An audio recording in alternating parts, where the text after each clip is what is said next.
ஆண்டவராகிய இயேசு கிறிஸ்துவின் நாமத்திலே உங்கள் யாவரையும் வாழ்த்துகிறேன். புதியதாக தொடங்கியுள்ள இந்த யூடியூப் தளத்திலே உங்களை வாழ்த்தி வரவேற்பதில் மகிழ்ச்சி அடைகிறேன்.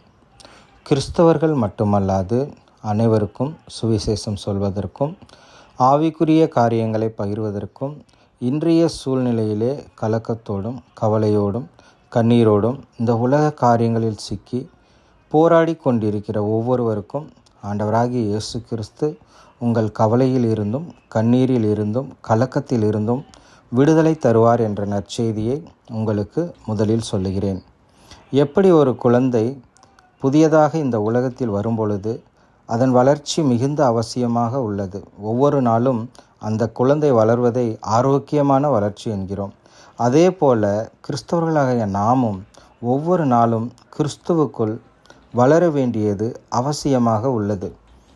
கிறிஸ்துவுக்குள் வளர மிக முக்கியமாக நாம் என்ன செய்ய வேண்டும் என்றால், வேதத்தின் வசனத்தின் அர்த்தங்களை உணர்ந்து படிக்க வேண்டும்.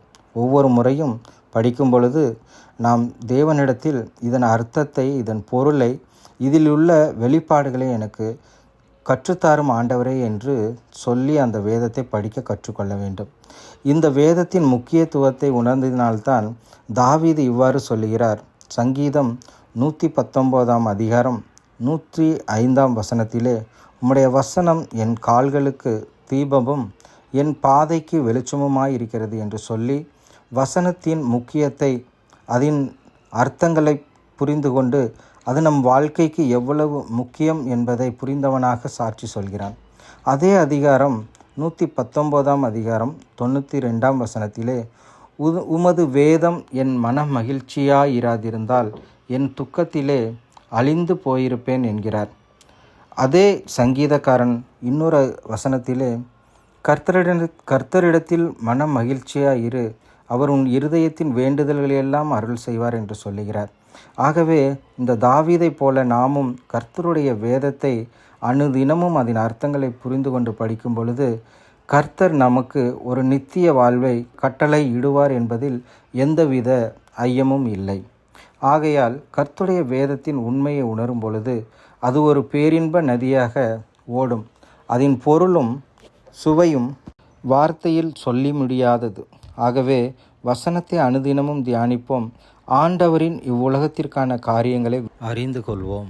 மார்க்கு 16 அதிகாரம் 15 வசனத்திலே, இயேசு கிறிஸ்து பரலோகத்திற்கு செல்லும் முன் அவர்களுடைய சீசர்களை பார்த்து சொல்லுகிறார். சீசர்களுக்கு மட்டுமல்லாது ஒவ்வொரு ஆவிக்குரிய வாழ்க்கையில் இயேசு கிறிஸ்துவை ஏற்றுக்கொண்ட ஒவ்வொருவருக்கும் சொல்கிறார், நீங்கள் உலகமெங்கும் போய் சர்வ சிருஷ்டிக்கும் சுவிசேஷத்தை பிரசங்கியுங்கள் என்னும் வசனத்தின் அர்த்தத்தை புரிந்தவனாக இந்த ஊழியத்தை தொடங்கி உள்ளேன். பவுல் சொல்வது போல, சுவிசேஷம் எனது பங்கு, என் மேல் விழுந்த கடமை என்பதை உணர்ந்து நாம் ஒவ்வொருவரும் இணைந்து கர்த்தருடைய வசனத்தை தியானிப்போம், பிரசங்கிப்போம். பின்வரும் நாட்களில் இந்த தளத்தில் நாம் நிறைய வேத வசனங்களை தியானிக்கப் போகிறோம். ஆவிக்குரிய பாடல்களை உங்களுக்கு வழங்கப் போகிறோம். புதிதாக உருவாக்கவும் புதிய பாடல்களை இயற்றவும் தேவன் நமக்கு கிருபை செய்வார் என்று நம்புகிறேன். வசனங்களை கேட்டு பயனடையுங்கள். ஆவிக்குரிய வாழ்க்கையிலே மென்மேலும் வளருங்கள்.